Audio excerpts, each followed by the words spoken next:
मधुर वचन है औषधि, कटुक वचन है तीर। श्रवण द्वार हुए संचरे,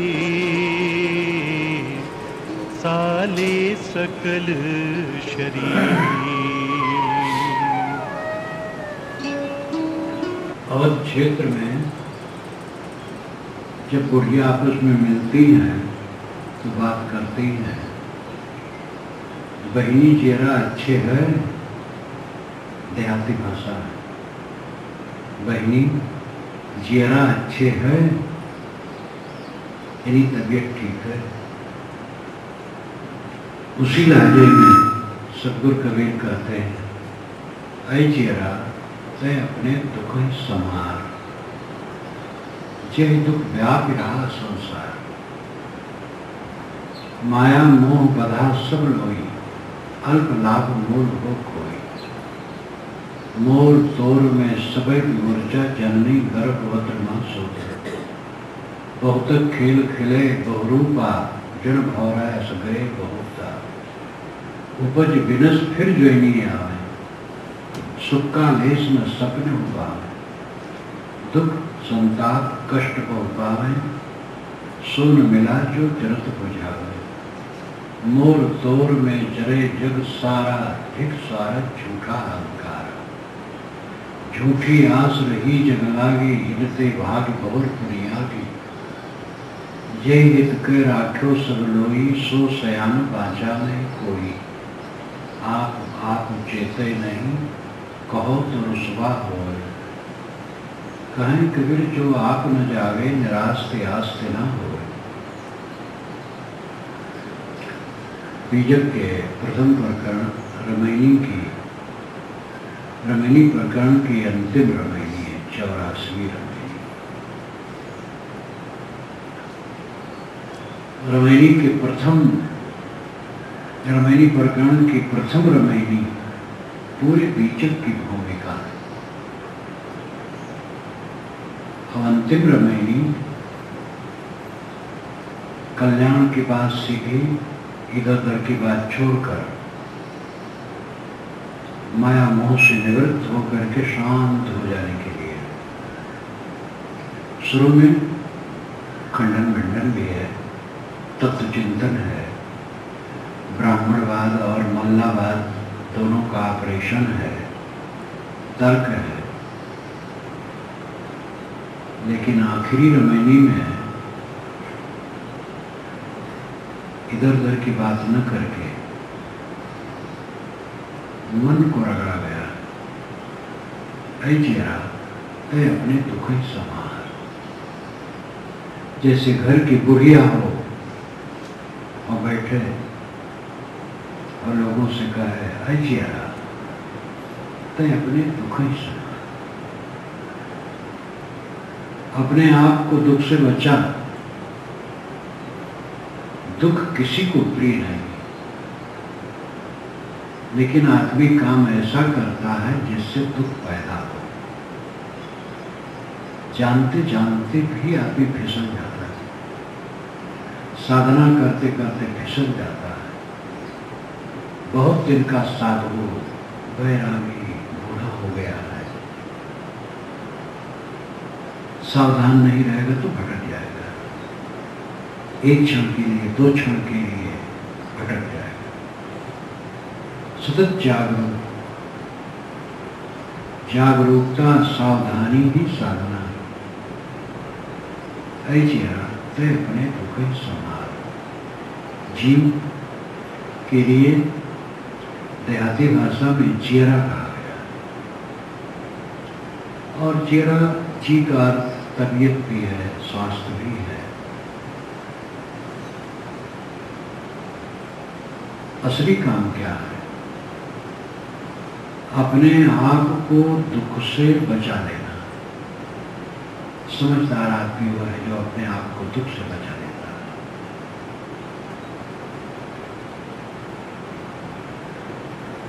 आदमी में अज्ञान है, वो समझता है धन ज्यादा जमा हो जाए तो सुख हो, और कितने लोग पूरे जीवन को धुन देते हैं धन के लिए और बिलबिला के मर जाते हैं।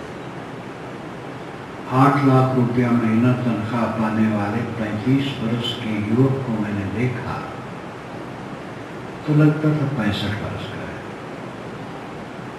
उखड़ा उखड़ा चेहरा, उसके चाम पर 35 वर्ष की उम्र में जो चिकनाई हो सकती है बिल्कुल ही नहीं थी। मन उदास। अब कोई सुने कि 8 लाख रुपया महीना तनख्वाह है, फिर क्या पूछना, हो तो सुख ही भोगता हो। पागलपन है। कोई सामान्य स्थिति में है, कोई विशेष स्थिति में है। जिस स्थिति में रहे उस स्थिति में सुखी है। और सबकी स्थितियां बराबर नहीं रहेंगी। ऐसा आदमी है, गांव में है, 4 बीघा खेत है, बस खपड़े का मकान है, पानी कुआं है पास में। अब तो कुआं मिट गया, नल है। और 4 बीघा खेत में कमाते हैं। 2 फसल के अपेक्षा 3 फसल भी ले लेते हैं। घर में 4-5 लोग हैं, कमाते हैं, खाते हैं, आराम से हैं, उलझन नहीं।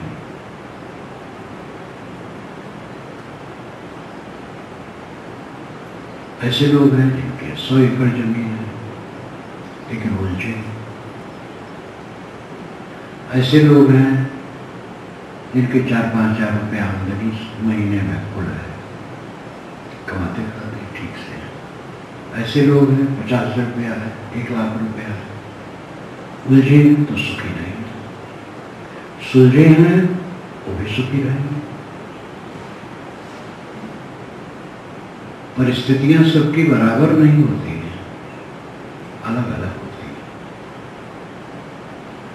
आल्हा में गाते हैं, धनी गरीब रहें जसवा ना कोई काहुक दे निकाय। अलाउद्दीन को निकाल दिया गया था महोबा से।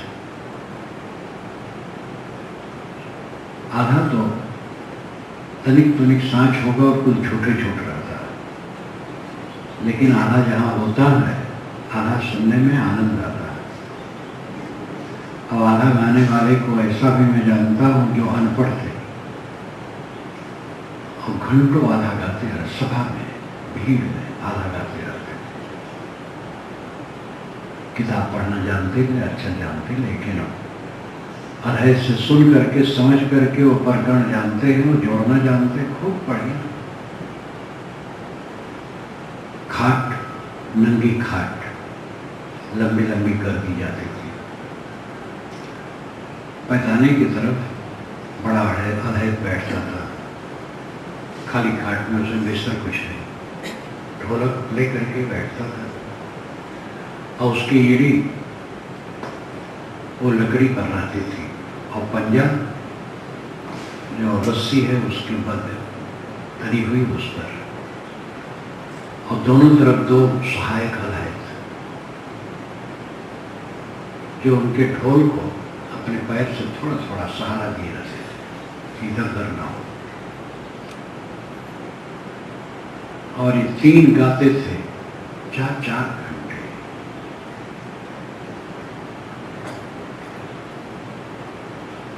तो धनी गरीब रहें देशवा में ना कोई काहुक दे निकाय।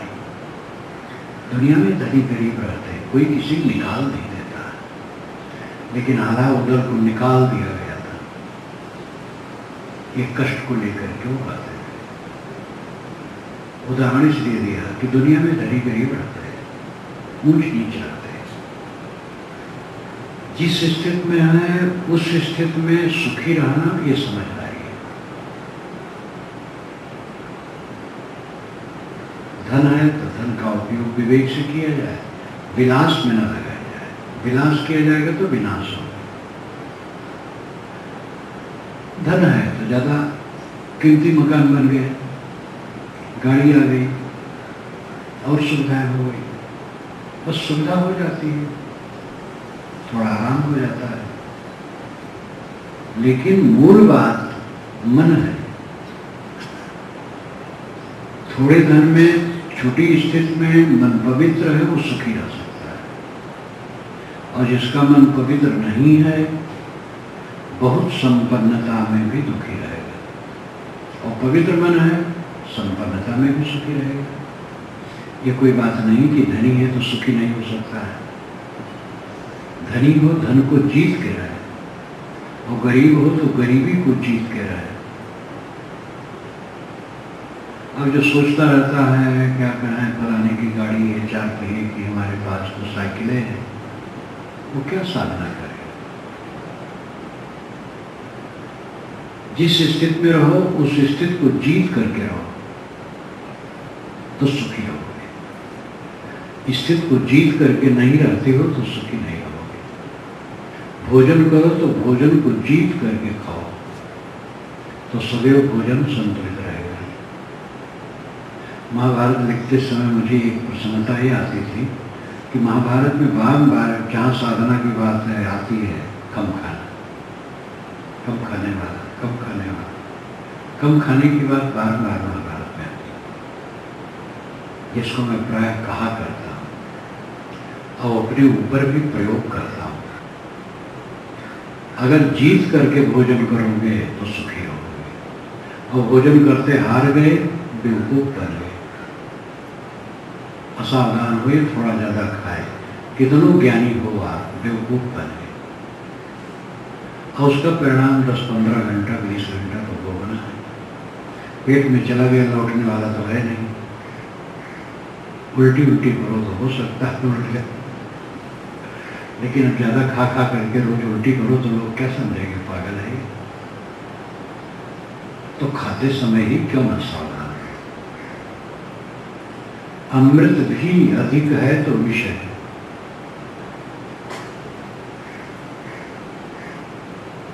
संबंध को जीत करके संबंध का बर्ताव करो। संबंध को जीतना क्या है? दुख और सुख, अनुकूल और प्रतिकूल, प्रशंसा और निंदा, सत्कार और तिरस्कार, दोनों में समबुद्धि होना। आप लोग सब जानते हैं, मैं भी जानता हूं, मैं थोड़ा ज्यादा जानता हूं, ऐसी बात नहीं। हाँ, कुछ ऐसा संपर्क होता है कि लोग हमसे अपनी बात करते हैं, अपने घर की बात करते हैं, बाल बच्चों की बात करते हैं, बहू बेटों की बात, माँ बाप की बात करते हैं और राय मांगते हैं। इस ढंग से स्वभाव सबका है अलग अलग। किसी का स्वभाव ऐसा है, वो स्वयं जलता रहता है, हरदम गुस्सा, हरदम गुस्सा। किसी का वैसा गुस्सा नहीं, कम गुस्सा है। किसी का गुस्सा नहीं है, सहज कभी आ गया। कोई प्रलोभन वाला ज्यादा है और कोई प्रलोभन वाला बिल्कुल नहीं है। ये स्वभाव।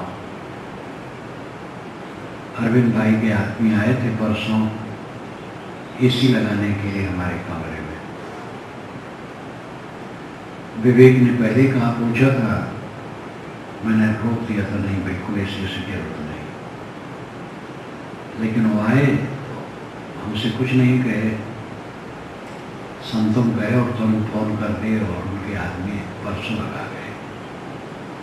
एक लड़का था, लड़का का जवान था, 32-35 वर्ष का, और दूसरा 18-20 का रहा होगा। बड़े से मैंने कहा, भोजन का टाइम है, भोजन कर लो। कि नहीं महाराज, आपने पूछ लिया बहुत है, टिफिन हमारा रखा है, 2 घंटे के बाद क्या आपने खा लेंगे। मिठाई थोड़ा रखवा दी, बहुत समय तो पड़ी रही, बहुत कहने पर लिया। काम करके जब चलने लगा, संजोग से मेरे साथी नहीं थे, तो मैंने ये फल निकाल के केला और अंगूर ले जाके देना चाहते। नहीं महाराज, आपने कहा दिया काफी है। हमने कहा नहीं भैया, ले लो। महाराज प्रसाद काफी होता है, अभी तो खाया पिया हूँ, अभी जरूरत नहीं। तो एक अंगूर तोड़ करके उसमें लेके मुंह में डाले। उनके साथी लड़का है तो 2 अंगूर और ले लिया, 2 दाना उसके लिए। कितना कहा नहीं दिया, अब एक प्रवृत्ति उसकी। तो स्वभाव में अंतर होता है। कितने होते हैं लालची होते हैं, वो इतना खा लेंगे तकलीफ हो गई। और सब प्रकार के लोगों का संबंध होता है।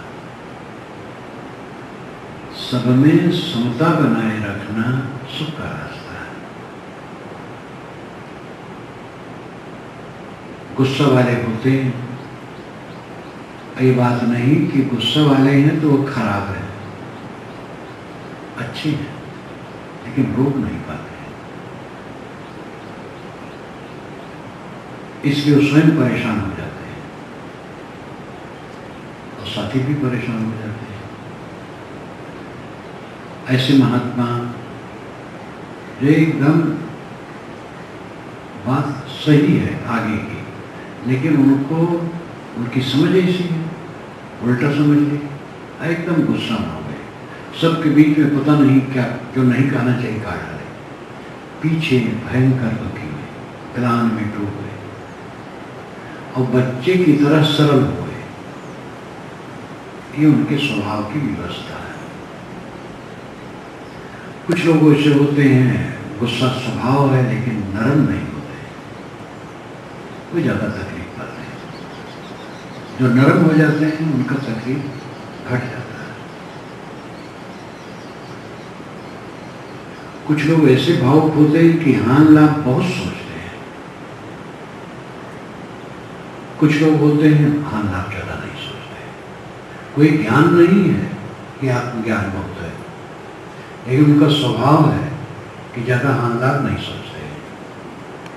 ये स्वभाव का अंतर है।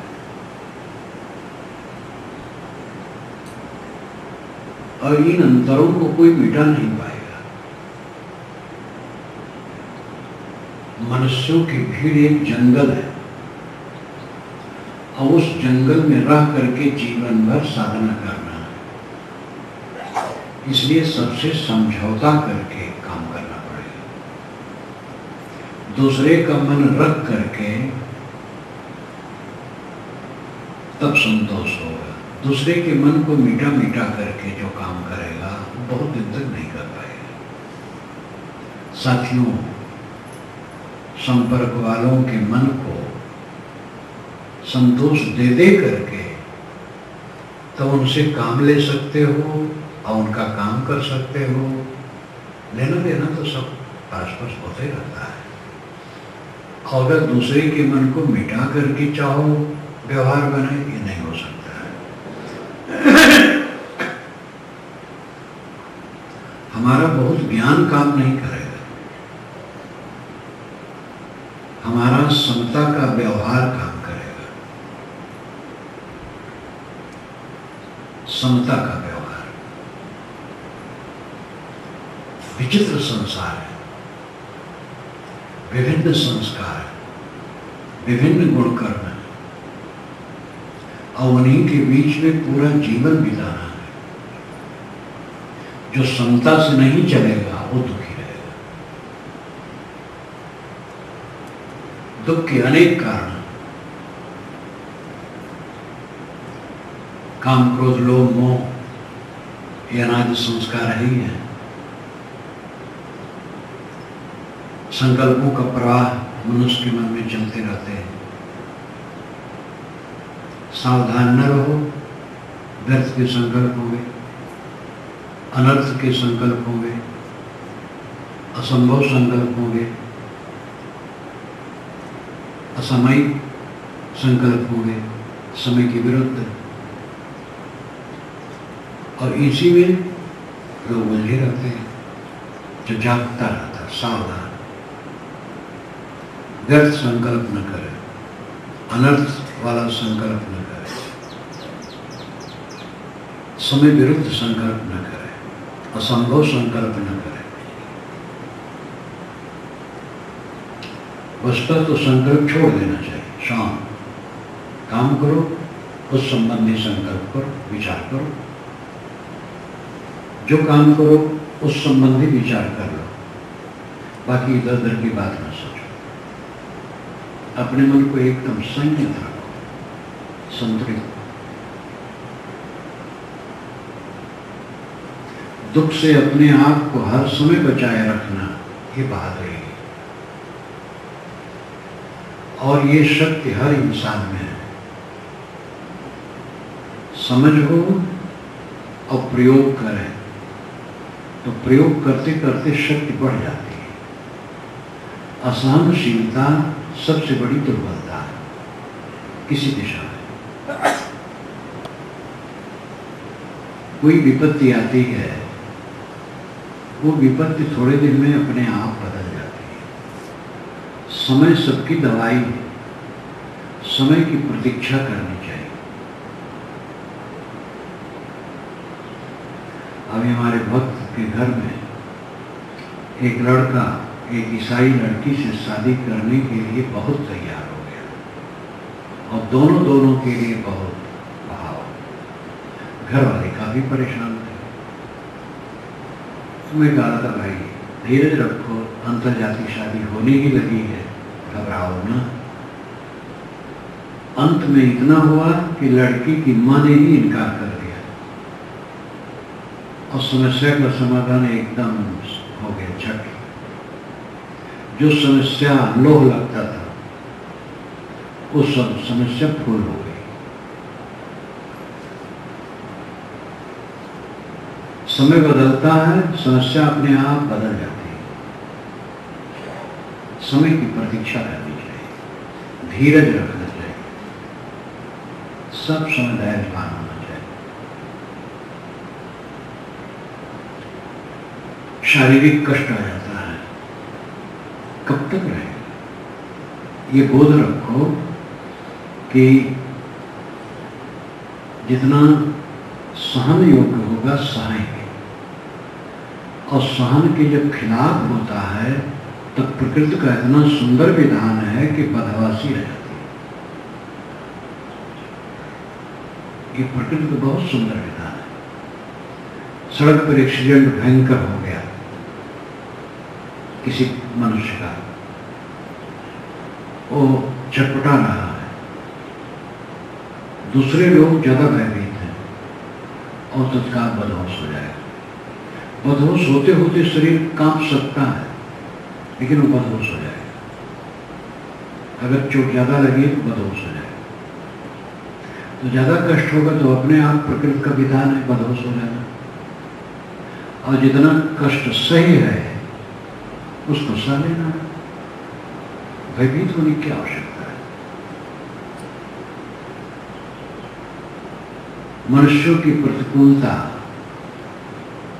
कई जगह सास परेशान है बहू से,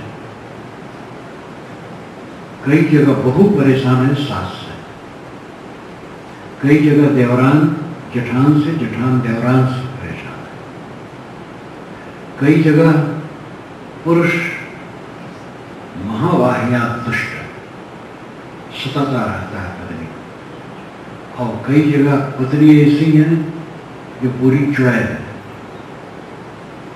और पुरुष को सताती रहती है। अच्छे बुरे तो सब में होते हैं। ये कहना कि स्त्री बड़ी खराब है या पुरुष बड़ा खराब है, ऐसी बात नहीं। मौलिक रूप में तो कोई खराब नहीं, लेकिन स्वभाव दोष होता है। एक पाला पड़ जाता है, वो संकट भोगना पड़ता है। टॉलस्टॉय महालेखक, गांधी जी ने भी उसका प्रभाव स्वीकारा था। उसकी पत्नी कर्कशा थी, जीवन भर उसने सहना पड़ता।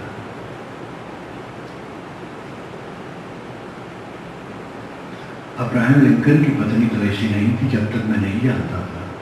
कहीं सुना था तो लगता था बहुत ऐसा है, ऐसी नहीं धरी घर की थी और उसको रोग दाग था और समझती थी कि लिंकन जब ऊंचे पद पर जाएंगे तो हमें खूब सुविधा मिलेगी और चौधराना गांठूंगी।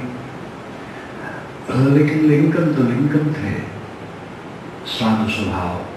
उन्होंने अपनी पत्नी से कह दिया कि सारी संपत्ति पब्लिक की, जो मुझे तनख्वाह मिलती उसी में तुम्हें गुजर करना।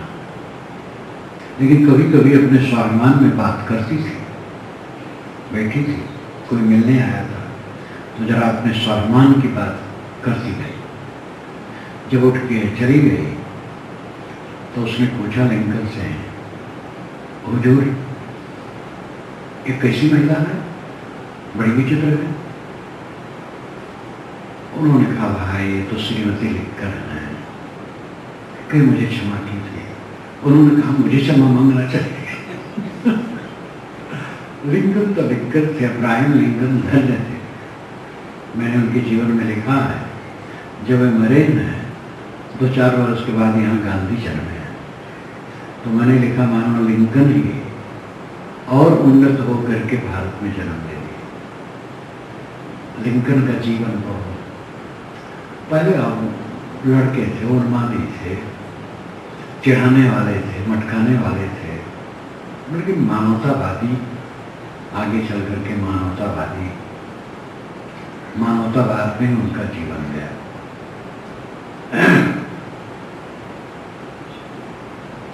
ऐसे लोगों को मैं जानता हूं जो अपनी पत्नी के सामने सदैव मौन रहते थे और संपन्न थे।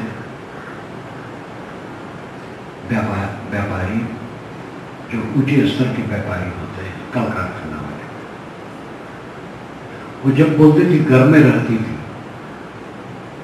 मेरे सत्संग में भी आती थी, कलकत्ता की बात है, और बात करें तो फिर खर खर खर खर। उनके पद बैठे रहे जब तक वो चुपचाप रहे, अगर कहीं उठ के चली जाए तो वो बातचीत कुछ कर रहे और जीवन में भाई बड़ा चक्कर है संसार।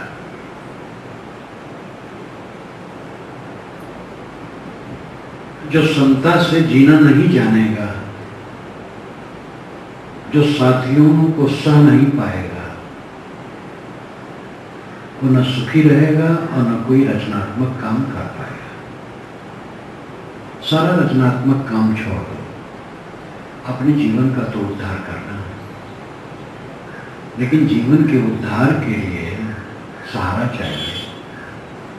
अहंकार भले हो कि हम ज्ञानी हैं, चाहे जहां रहेंगे बेड़ा पार होगा, धोखा। साथ में साधकों के साथ में रहना, अकेले में नहीं। परम विवेकी के लिए मैंने नहीं कहा, लेकिन उसको भी सहारा चाहिए। तो कोई हम बाहरी रचनात्मक काम न करें, तो अपने जीवन का तो उद्धार करना है, जीवन गुजर करना है और शांति लेना है। तो संबंध में होगा, संबंध में हम सहेंगे नहीं, कैसे बनेगा? सहन शक्ति का अभाव होने की वजह से संसार में ज्यादा कला है।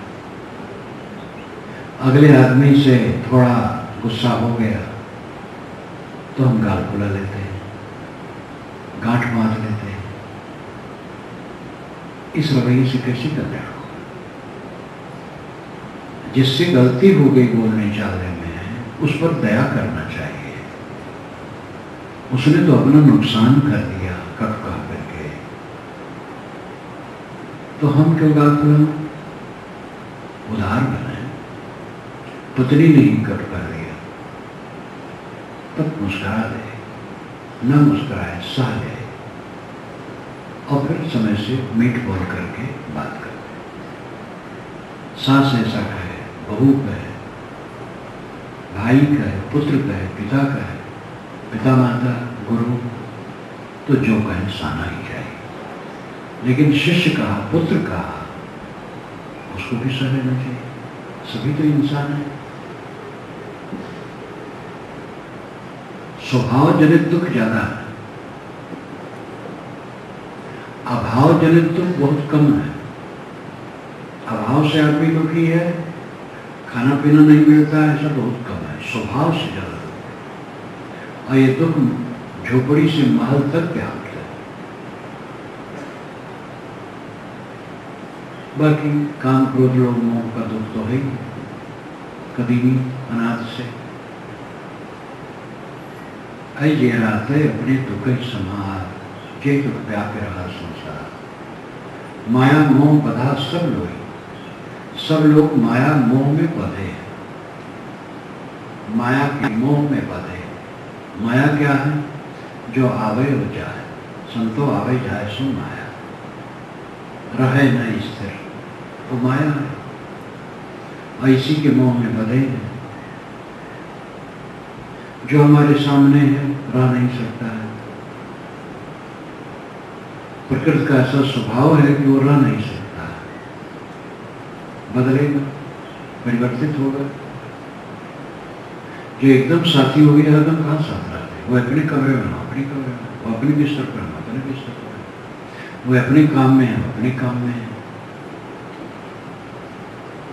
जो मिलेगा वो छूट जाएगा, ये पक्का है, कोई रोक नहीं सकता है। माया मोह बधा सब लोग, अल्प लाभ मूल रूप हो गया। थोड़ा लाभ माना लेकिन मूल खो गया, विवेक खो गया। भोगों में उलझना अल्प लाभ है। लाभ कहा जाता, लाभ क्या है? हानि है। जिससे बंधन बने वो लाभ कहा, लेकिन लाभ मान लिया और मूल खो गया। मुख्य भोग जो काम भोग माना है, पति पत्नी का संबंध भी संतान के अतिरिक्त निरर्थक अनर्थक गर्भाधान के लिए है। उस गर्भाधान नहीं करना है तो क्यों अपने को सड़ाते हो, क्यों नरक में डूबते हो? संभालो अपने को, समझो इस कीचड़ में अनाथ काल से पड़े हो, और यही वासना जीव को बारंबार गर्भ में लाती है। इसमें क्यों सड़ रहे? अपने को बचाओ, समझो, पति पत्नी दोनों समझो। बाल बच्चे हो गए, जवान हो गए, और तुम रंग राग कर रहे हो। कितने बच्चों के मन में जो माँ बाप के प्रति कट भाव उदय होता है, उसमें ये भी कारण होता है। चाहे वो स्वयं भी अधिक भ्रष्ट हो जाए आगे, लेकिन माँ बाप का रागरंग उनको पसंद नहीं। वो सब जानते हैं, समझ गए हैं, और माँ बाप रागरंग में है तो उनको बुरा लगता है। और ये बात वो किसी से नहीं कर सकते, अंदर अंदर उनको बुरा लगता है और माँ बाप से घृणा कर देते हैं।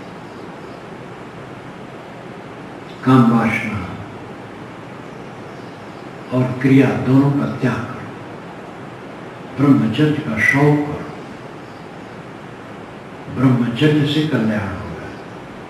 अपनी शक्ति छीड़ करके ये थूक, पेशाब, पसीना, टट्टी, गीला गीला चांद में चिपक चिपक करके कैसे कल्याण करो? समझो और जीतो। जिन वस्तुओं को लेकर के हम अपराध करते हैं,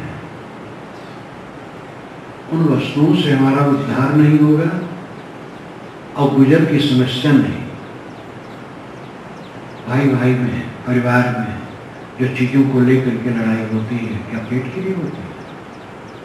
किसी घर में ऐसा कभी होता है कि बड़ा भाई 4 रोटी खाया और छोटे भाई को 4 चाहिए थी लेकिन 3 दिया गया? ऐसा नहीं होता, सब खाते हैं। बस बंटवारा में पैसा उसको ज्यादा, वो ज्यादा दबाता है। मूर्खता है, कभी ऐसा नहीं होना चाहिए। 2 भाइयों के लड़के थे, दोनों भाइयों में प्रेम था। लड़कों में अब ये भाई लोग समझे, बड़ा भाई समझा कि ये ज्यादा दिन रखने से झंझट होगी, इसलिए बांट देना चाहिए। तो बड़ा के एक लड़का था, छोटे के 2 लड़के थे। तो बड़े भाई ने छोटे भाई से कहा कि भैया ये लड़के जो हैं अभी ठीक है, थोड़ा थोड़ा लक्षण दिखता है, एक साथ रहने से ज़्यादा बिगाड़ होगा, इसलिए बांट देना चाहिए। हम दोनों के रहते रहते बांट दिया जाए, लोग कमाए खाएं। छोटे को तो कष्ट हुआ इससे कि बड़े के साथ रहना चाहता था, लेकिन बड़े ने समझाया तो उसको भी समझ गया।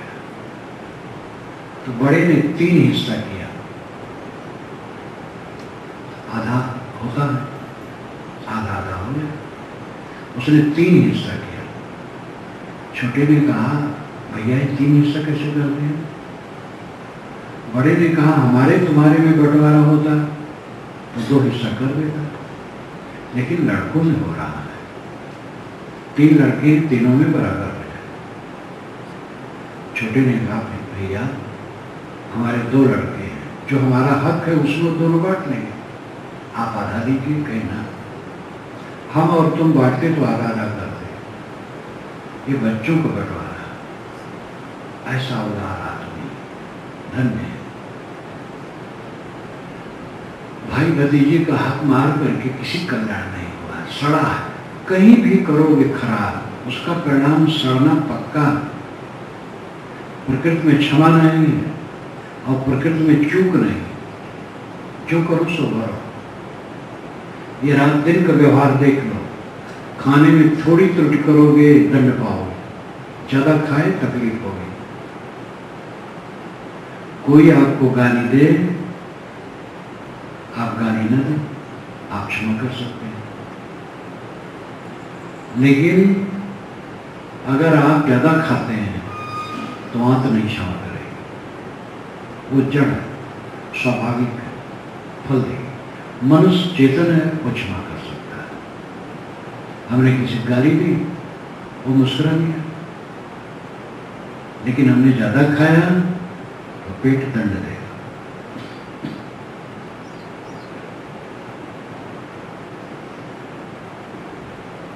धन को लेकर के पाप बहुत होता है, जगह जगह होता है। अच्छे लोग, अब अच्छा क्या, जब गुरु कहलाने वाले गुरुआई के लिए लड़ते हैं, ऐसे गुरुओं को मैं जानता हूं। तो मेरे चेले में क्यों गया, वहां मेरी चलाई है,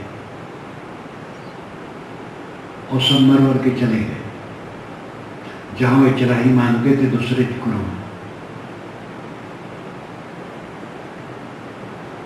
चाहे गृहस्थ हो चाहे विरक्त हो, जो व्यतिक्रम करेंगे उनकी दशा वही है, नरक। यहां कौन मेरा है, कौन पराया, और क्या मेरा है, विवेक से जीना चाहिए। समता का बर्ताव, माया मोह बधा सब लोग, अल्प लाभ मोल हो कोई, मोर तोर में सबे विगुर्चा, मेरा है तेरा है तू मैं, इसमें सब विगुर्चा, विगुर्चा नाम उलझा, मोर तोर में सबे विगुर्चा। जननी गर्भवत्र मत सोता, दुनिया के मोह महम पढ़ करके ही बार बार जीव जननी के पेट में सोता है।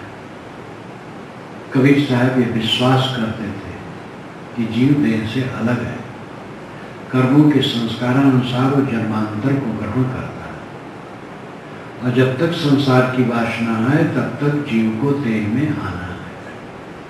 जब संसार की वासना खत्म हो जाएगी तब वो देह में नहीं आएगी।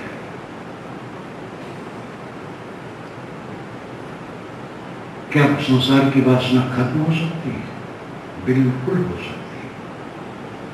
यही तो जीवन का फल है, जो चाहे खत्म कर दे, समझे और दृढ़ हो जाए। और ऐसे साधक से समय समय से राय सम्मत लेता है, जो साधना में रहते हैं, और दृढ़ हो जाए। इसी जीवन में वासना समाप्त करके जीवन मुक्त हो जाएगा। ये जीवन की सफलता है, और हर इंसान में ये बल है। बहुत खेल खिले बहुरूपा, जन भवरास बेग होता। कितने लोग धन के लिए, काम भोग के लिए पद के लिए बड़ी बड़ी चतुराई, चालाकी, बदमाशी, बेईमानी किए और अनेक खेल खेले। राजनीति में खेल, और राजनीति क्या है? राजनीति दोषी थोड़ा है। संपत्ति और स्वामित्व की कामना होगी, वही राजनीति आ जाएगी। ये गुरुवारी मानसी की जो कामना है, ये संपत्ति स्वामित्व की ही कामना है। काम भोग में कितने चतुर बनते थे और अपने को छीन करके अंत में बिलबिला के मर गए। दूसरों को मूर्ख बना करके ऐसा किया, वैसा किया, इतना बेवकूफ उसको बना दिया और स्वयं बेवकूफ बन गए। बहुत खेल खेले बहुरूपा। अनेक रूप से लोग खेल खेलते हैं, उस्तादी दिखाते हैं, दूसरे को ठगने में, इंद्रियों के भोगों में, चतुराई में अपने को निपुण मानते हैं। भयंकर बदहवासी। जन भौरास गए बहुता साग कहते भौरे फूल में बैठे और फूल संतुष्ट हो गया, उसी में आनंद मानने लगे। सुबह जानवर आया, चल दिया, फूल सही रगड़ गए, भौरे की तरह पिस गए। उपज विनस फिर जो नहीं आवे, सुख का लेस में सपना पावे। जन्मते हैं, मरते हैं, बारंबार योनियों में भटकते हैं और सुख का लेस भी सपने में भी नहीं पाते हैं। जहां हम बैठे हैं हमारा क्या है? ये देह आजकल में पता नहीं कहां सड़ेगी या जलेगी और कुछ हमसे मतलब नहीं रहेगा। जिन तत्वों के कणों से हम अनेक बार मिल चुके हैं, वो पता नहीं कहां चले गए। दुख संताप कष्ट को पावे, सो न मिला जो जरत बुझावे। दुख संताप और कष्ट जीव पाता। एक अर्थ में कुल मिलाकर के दुख है। अलग अलग अर्थ करे तो कष्ट हल्का है, दुख उससे ज्यादा है, संताप उससे ज्यादा है। कष्ट और दुख में फर्क है, स्थान भेद से एक है, लेकिन वैसे शाब्दिक ढंग से अलग है। एक किसान है, वो हल चलाता है, गर्मी है, धूप है, मेहनत है, थकान है, कष्ट है, लेकिन प्रसन्न है। खेत जोत हो गए, बीज हो गए, फसल हो गई। एक आदमी फसल काटता है, गर्मी लगती है, कष्ट होता है, लेकिन खुश है कि फसल अच्छी है, अन्न खूब होगा। एक आदमी अपने मित्र के यहाँ जाता है मिलने के लिए, प्यारा मित्र है, रास्ते में थक गया, धूप से भी पीड़ित है, भूख भी लगी है, तो कष्ट तो है, लेकिन मन खुश है, मन में दुख नहीं, मित्र मिलेगा। तो कष्ट होते हुए भी दुख नहीं रहता। कष्ट शारीरिक, दुख मानसिक है, और संताप और गहरा। संताप मान भी लिया जाता है। किसी ने हमें कब कहा, मैंने खूब संताप मान लिया, मैं इतना दुखी हो गए, लड़के ने कर दिया तो और मन संतापित हो गए। लड़का कह दे, लड़के से तो आदर की आशा थी, उसने कट कर दिया तो बड़ा संताप। ये अपनी भावुकता है। दुख संताप कष्ट बहु पावे, सो न मिला जो जरत बुझावे। वह ज्ञान नहीं मिला जो जलते हुए मन को शीतल कर दे।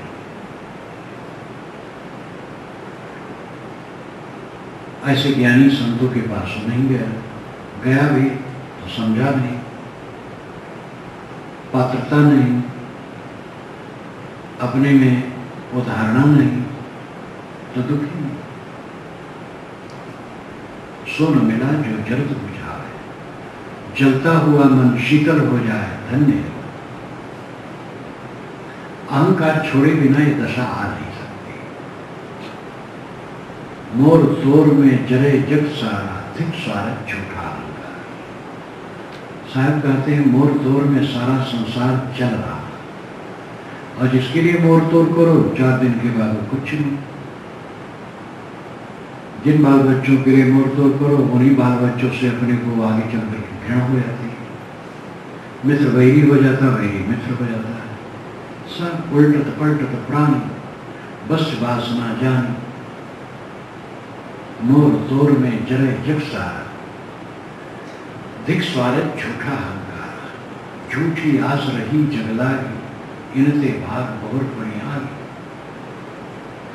दुनिया में झूठी आशाएं सब है, भोग की जितनी आशाएं सब झूठी। एक मंत्री की पत्नी से मैंने कहा कुशल मंगल है?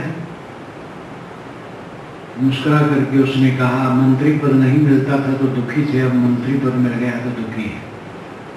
दौड़ा दौड़ा दौड़ा, हंसी, समझदार है। मंत्री पद नहीं मिला था तो दुखी थे, अब मंत्री पद मिल गया और दुखी।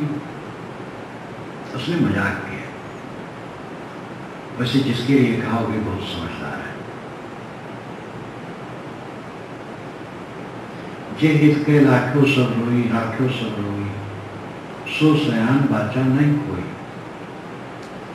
सभी लोग जिन सांसारिक पदार्थों में लाभ मान करके बचते हैं, वह सयाने कोई भी दुख से बचे। जो दुनिया की वस्तुओं में चतुरता दिखाते हैं उनको मुंह के बल गिरना है। चतुरता है आत्मसंयम है। धन कमाने की हविस दुखदायी। धन कमाना चाहिए। आजकल पढ़ाई लिखाई बढ़ गई है, पति पत्नी दोनों धन कमाते, दोनों नौकरी करते हैं, बच्चों की सेवा ठीक से नहीं होती, उनको अच्छे संस्कार नहीं मिलते, धन बढ़ जाता है लेकिन बच्चों को तकलीफ होती है। एक सज्जन अपनी लड़की को चाहते थे भी नौकरी करे, सरकार की तरफ से आ गया था निमंत्रण अच्छे पोस्ट पर, लेकिन बहुत समझदार। मैंने समझाया और कहे साहब बिल्कुल मैं मानते हूँ, मेरे माता पिता दोनों सर्विस में थे और इसलिए मैं दुख जानती हूँ। मैं स्वयं नौकरी नहीं करूंगी, मेरा पति जितना कमाता बहुत है, बच्चों को संभालती है, कभी कुछ नहीं। आदमी आज अपने को चरखा बनाना चाहता है, सास सच्चा, इतना पैसा आ जाएगा तो इतना सास सच्चा कर देंगे। और असली सास सच्चा मानव की गृहस्थी में संतान लौकिक दृष्टि से वही उपलब्धि। विवाह न करे संतान नहीं होगा, विवाह करने के बाद जिनको संतान नहीं होता है अपने को उदास मानते हैं। लौकिक दृष्टि से संतान उपलब्धि है और संतान की ठीक से सेवा नहीं होती है, ठीक से संस्कार नहीं होता है, पैसा बढ़ गया, पैसा क्या करेगा। इसलिए जो काम भर कर कमा सके पत्नी से नौकरी न करो। कोई स्त्री विद्या में ज्यादा आगे है, विज्ञान में आगे है, राजनीति में आगे है, किसी बात में विशेष है, उसकी बात अलग है, समाज की सेवा करे। या जिसको परेशानी है भाई वो कर ले। कहीं कहीं तो ऐसा प्रश्न बढ़ता है कि अगर वो काम करती है तो ठीक है, काम न करती होती तो बेचारी परेशान रहती। तो एक नियम बनाना तो बड़ा मुश्किल है, लेकिन ज्यादातर ये देखता हूं कि पति पत्नी दोनों ठीक है, लेकिन तृष्णा है धन ज्यादा आ गई, दोनों कमा रहे हैं, लड़कों को अच्छे संस्कार नहीं मिलते, सेवा नहीं होती। अर्धयुग आजकल है, इसका ये दोष है। पहले थोड़ी आमदनी में भी पति कमाता था, पत्नी नहीं, घर का काम देखती।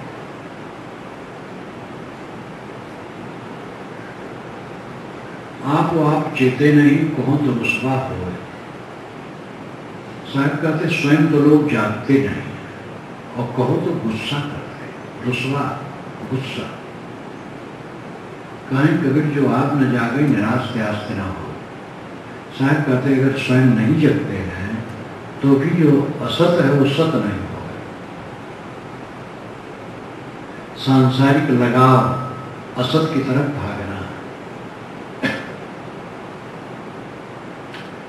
संसार हमारे साथ नहीं रहेगा, शरीर ही नहीं रहेगा तो और क्या रहेगा। इनमें क्यों चिपकते हो? इनसे अपने आप को ऊपर करो। व्यवहार प्रेम से सबसे करो, समता से, प्रेम से व्यवहार। लेकिन अपने मन को कहीं बांधो न। अनादिकाल से मोह की आग में हम जलते रहे। आज भी वही आग सामने है। जो जग जाए आंखें खुले वो धन्य है। आई चेहरा है अपने दुख संभाल। बड़ी करुणा से साहब करते आई जी तो अपने आप को दुख से बचा ले। दुख मन की अविद्या से, अज्ञान से, जिसमें अहंकार उदय होता है और अहंकार के कारण से आदमी दुखी रहता है। इसलिए अपनी वास्तविकता को समझो। व्यवहार करना है, प्राणी पदार्थों के बीच में रहना है, उसमें प्रतिकूलता अनुकूलता दोनों पक्की है, आएगी और आएगी। समता से जियो, सबके सामने आता है। मैं एक पुराना उदाहरण दूं। गुरु जी के साथ का भ्रमण में साथ का ही साधु था, कोई भाई था, थोड़ा अक्खड़ था, भंडार बनाता रहता था। जहाँ पहुंचा वहाँ मेरे लिए एक कमरा छोटा पतला सा किए थे। बैसाख का महीना था, गर्मी थी, ऊपर केवल खपड़े से छाया था, उसमें गिलावा नहीं, तो ताप वाला तो था, लेकिन घर वाले समझ नहीं पाए, ध्यान नहीं दिए। मेरे लिए सोचे साहब यहाँ एकांत रहेगी, अच्छा रहेगा। वो साधक पहुंचा, वहाँ आसन लगा लिया। उसने कहा ये मेरा नाम लिया कि साहिब के लिए, वो कुछ नहीं बोला, लगा लिया। मैं पहुंचा तो कहा साहब आपके लिए वो कमरा था, और लगा के बिल्कुल बढ़िया, कुछ नहीं। दूसरी तरफ बरामदा था, अंदर में कमरा था और उसमें 2 तल्ला था। ऊपर छत तो थी, छत के ऊपर भी कमरा। वहां मेरे खाट लगा दिए, सब भोजन किए। कोई 1 बज गया होगा, वो भंडारी था, भोजन बना लिया, खा लिया, खिला दिया, खा लिया। स्वभाव भी उसमें, शरीर के स्वभाव में उसकी गर्मी है, अभी भी है, कहीं रहता है अलग। अब वो जैसे खटमल धूप में इधर उधर भागे, तैसे बरामदे में चल रहा, इधर से उधर, उधर से उधर। मेरी नींद नहीं लगी थी, मुझे आहट हुई तो मैंने फाटक खोला। मैंने कहा क्या है? कहे साहब वो जहाँ मैं आसन लगाया था बहुत गर्मी है। मैंने कहा यहाँ जा मेरे पास, तो अपनी खाट के पास उसका आसन लगवा दिया, ठंड रहा, सो गया। अब मैं सोचता ये साधारण हमारे सामने मेरे लिए भगत रखे थे और एकदम अहंकार किया, लगा दिया, डांटता, लोगों के बीच में करता, गुरु जी के पास भी ले जाता। क्या मतलब था ये सब? मैंने भगत को तुरंत बहुत बढ़िया लगा लेगा, कोई सवाल इसमें लगा नहीं। अब मेरा लगा देगा तो मुझे संकट होता, उसको छोड़ना पड़ता। और भगत को ख्याल ही नहीं आया था। एकांत समझे इसलिए हमारे लिए कर दिया था, एकांत जरा रहा करता था। और उसको अपने पास सुला दिया, खाट के पास, आराम से सो गया। मैं सोचता इसने मेरी अवज्ञा की है, मेरा तिरस्कार किया, मरे हम नहीं इसमें बुलाएंगे, कौन समझता है? मैं तो फाटक बंद करके बैठा था, आहट पाया, खोल दिया, समझ गए वही है, और अंदर बुला दिया। तनिक पर मन में भाव नहीं था कि ऐसा किया। ये हर जगह सबको मिलता है, गुरु पीर सबको मिलता है, बुद्ध कौशाम्बी में थे। इलाहाबाद से 50 किलोमीटर पश्चिम दक्षिण कोण पर है। तो विराट समाज तो उनका रहता था, सैकड़ों साधु। 2 साधु लड़ रहे थे। बुद्ध ने रोका तो एक ने कहा, भगवान आप चुप रहिए, मैं समझ लूँ, निपट हो गए। उन्होंने कहा ठीक है भाई। भोजन के बाद जब सब आराम करने लगे तो अपना आसन समेट करके वे निकल गए। कोई देख नहीं पाया। एक बड़ा जंगल उसमें बहुत रहता था, तो जंगल का रखवाला था। उन्होंने कहा मैं किसी पेड़ के नीचे रह सकता हूँ, कहीं भगवान रहेंगे। तो गया आसन लगा दिया। अब जब आराम करके लोग उठे तो तथागत है ही नहीं है। परेशानी पूरी, सब इधर उधर दौड़े, कहाँ गए। खोजते खोजते वहां पहुंचे।